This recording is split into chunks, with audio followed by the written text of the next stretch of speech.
Hello everyone, कैसे हैं आप सब। तो अभी मैंने भिंडी विंडी कट करके रख ली है और मैं फटाफट से सब्ज़ी बनाने जा रही हूँ।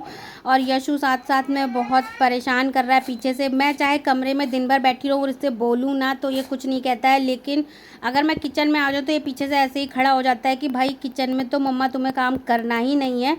तो मुझे अधिकतर ऐसे ही काम करना पड़ता है। ये रोता रहता है और मैं फटाफट से करती हूँ, क्योंकि अगर मैं इसको संभालने बैठूँगी तो ये मुझे जाने ही नहीं देगा, काम करने ही नहीं देगा। और क्योंकि अभी के चल रहे हैं पेपर, तो मुझे भी ना जल्दी जल्दी से अपनी चीज़ें निपटानी होती। खाना वाना तो बिल्कुल बिल्कुल लास्ट की चीज़ हो गई है, क्योंकि भाई खाना तो खाना है तो कुछ भी बना के खा लेंगे। सबसे पहले पढ़ाई ज़रूरी है, क्योंकि जब तक अभी को बैठा के चीज़ें तैयार ना कराओ तब तक वो पढ़ता नहीं है। तो सारी चीज़ें जब मुझे लगता है अब फुल एंड फाइनल हो चुकी हैं तभी मैं और काम देखती हूँ। खाना भले ही लेट हो जाए, खाना एक दो दिन नहीं टाइम से होगा तभी भी चलेगा, लेकिन पेपर भर भाई पेपर जल्दी ज़रूरी है सबसे पहले। तो मैं तो ऐसे ही करती हूँ। और कितने लोग के साथ ऐसा होता है कि जब हस्बैंड घर पे नहीं होते हैं तो समझ में नहीं आता है खाना क्या बनाऊँ, क्योंकि मेरे साथ तो भाई ऐसा बहुत होता है। जब अमित घर पे होते हैं तो हमारे वहाँ टाइम से बिल्कुल एकदम खाना, दाल चावल सब्जी रोटी सब कुछ बनता है। लेकिन कल जैसे मैंने सिर्फ खिचड़ी बना के काम चला लिया अपना, सोचा छोड़ो अब सब कुछ क्या बनाए। भिंडी मैं आज इसलिए बना रही हूँ क्योंकि अभी का जीके का पेपर है, वो प्रिपेयर हो भी गया है। मैं उसको एक बार फिर से पूरा पढ़ा के करके तब जो है आई हूँ किचन में खाना बनाने के लिए।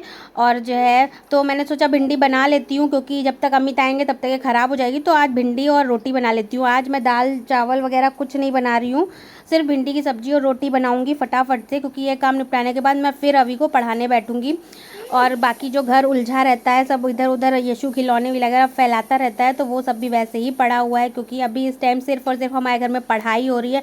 भाई जैसे लगता है कि अभी के पेपर नहीं हो रहे होते, मेरे पेपर हो रहे होते हैं, वो भी बोर्ड के पेपर हो रहे होते हैं, कि 24 घंटे बस हाथ में किताब लेके बैठे रहना है और पढ़ते ही रहना है जब तक बिल्कुल सब कुछ कंप्लीट ना हो जाए। मैं तो अभी को सुबह सुबह जब वो स्कूल जा रहा होता उसके पहले भी बैठा के जल्दी जल्दी सारा एक बार रिवाइज़ करवा के तब ही भेजती हूँ, कि मुझे लगता है रात भर सोने के बाद कहीं ये कुछ भूल ना गया हो। पता नहीं क्यों इतना मुझे डर लगता है कि फिर पेपर में जब ये जाएगा तो ये जब कर नहीं पाएगा या उसे समझ में नहीं आएगा तो उसे डर लगेगा कि मुझसे हो नहीं रहा है। तो मुझे इसी की इतनी टेंशन होती है। और जो चीज़ में अटकता है ना, मैं इसको स्कूल छोड़ते छोड़ते तक बताती रहती हूँ कि ये ऐसा होता है ऐसा होता है ऐसा होता है, ताकि ये जाए और इसके सब दिमाग में रहे कि हाँ ऐसा होता है। तो यहाँ मैंने सब्जी वगैरह सब छौंक दी है। और जब अमित है नहीं तो घर की जैसे कोई काम है ही नहीं। और घर में हमारे ना कुछ दिक्कत हो गई जिसकी वजह से पूजा वगैरह भी नहीं होनी, तो आधे काम और ही ख़त्म हो गया। और ये कमरे में मैं आती हूँ और देखती हूँ यशु ने सब इतना फैला रखा है, तो ये सारी चीज़ें मैंने समेटी। उसके बाद मैं फिर किचन में आ गई फटाफट से रोटी का आटा लगाने के लिए। तो जैसा कि लोग कहते हैं कि हर दिन आटे में कुछ ना कुछ मिलाना चाहिए, हर दिन के हिसाब से आटे का कुछ ना कुछ मिलाने का होता है। तो आप लोगों में से कौन कौन ऐसा करता है? मैंने तो पेपर में लिख के लगा रखा है सामने ही कि मैं भूलूँ ना। तो आज है शुक्रवार, शुक्रवार के दिन कहते हैं थोड़ा सा घी मिलाना चाहिए, तो मैंने वो मिला लिया है। तो आप लोगों में से कौन कौन ऐसा ऐसा करता है मुझे बताइएगा। जब से मैंने सुना था देखा था तो मुझे लगा कोई बात नहीं, कर सकते, इसमें कोई ऐसा वो नहीं है। तो मैं तो करने लग गई हूँ थोड़ा थोड़ा। तो कभी भूल जाती हूँ कभी कर लेती हूँ। मतलब कभी कभी भूल जाती हूँ, मोस्टली तो मैंने इसीलिए पेपर में लिख के लगा दिया है कि मेरी नज़र पड़ेगी तो मैं भूलूंगी नहीं जल्दी जल्दी के चक्कर में। तो यहाँ मैं फटाफट से आटा लगा लेती हूँ।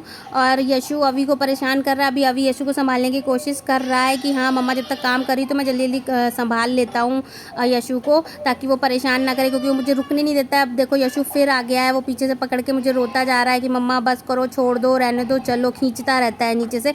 लेकिन मैं भी अब क्या करूँ भाई, छोड़ के जा नहीं सकते हैं तो रुला के काम करना ही पड़ता है। अकेले रहने का यही नुकसान है कि बच्चे को आप रुला के ही काम करोगे। तो भाई रुलाते हैं और काम करते हैं, क्योंकि काम ज़रूरी है। मैं जितनी जल्दी निपटाऊंगी उतनी जल्दी मैं अभी को टाइम दे पाऊंगी, क्योंकि अभी के पेपर हैं। इस टाइम मेरा पूरा का पूरा टाइम अभी का है। यशु इधर उधर ढनकता रहता है, मैं टीवी में कार्टून लगा देती हूँ, स्टोरीज़ वगैरह लगा देती हूँ, तो वो देखता रहता है। बाकी पूरा का पूरा फोकस इस टाइम अभी की पढ़ाई पे है हमारे घर में, जब तक पेपर ख़त्म नहीं हो जाते।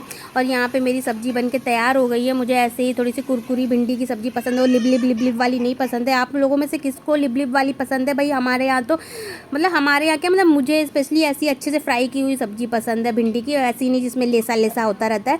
और यहाँ पे मैंने फटाफट से 5 रोटी बनानी थी, जल्दी जल्दी बना ली हैं। और बना के अब मैं इन लोग की रोटी के में घी लगा रही हूँ। और पराठा वगैरह हम लोग ज़्यादा प्रेफर नहीं करते हैं, हम लोग मतलब रोटी वगैरह ही खाते हैं। तो और यशु की रोटी के लिए मैंने इसमें थोड़ा सा नमक लगा दिया, क्योंकि उसे मैं फ़ोल्ड करके ऐसे दे देती हूँ तो आराम से खेलते खेलते खा लेता है। उसका मतलब उसे अच्छा लगता है कि कुछ अच्छी चीज़ हो रही है तो वो आराम से खा लेता है। तो यशु के लिए मैंने एक लगा दिया कि खेल खेल में खा लेगा वो भी, और हम लोग भी खा लेंगे। तो बस फटाक से सारा काम हो गया है, निपटा लेते हैं, चलते हैं। यशु कंटिन्यू पे पे रोता जा रहा है और मैं फटाफट से कर रही हूँ। जब तक मैं किचन से बाहर नहीं जाऊँगी तब तक मुझे ये जो है साउंड सुनते रहना मिलता है। मतलब मेरी किचन में मेरा बैकग्राउंड म्यूजिक यशु का रोना पे रहता है। मैं एंजॉय करती हूँ। वही लोग म्यूज़िक लगा के काम करते हैं, मेरा म्यूज़िक तो मेरे साथ हर टाइम साथ में रहता है। और ये मेरे फेस पे आप लोग कुछ कुछ देख रहे होगे ना, ये यशु ने स्केच से मेरे फेस पे गोदा है, लिखा है कि हाँ मम्मा के मुंह पे लिख देते हैं। और हम लोग यहाँ खाना खाने बैठ गए और ये देखो अभी के बाल गायब हो चुके हैं। इसका रीज़न मैं आपको बाद में बताऊंगी। अभी मैं थोड़ा इनको संभाल लेती हूँ थोड़ा सा, और खाना वाना खा के मिलते हैं हम आपसे बाद में। बाय।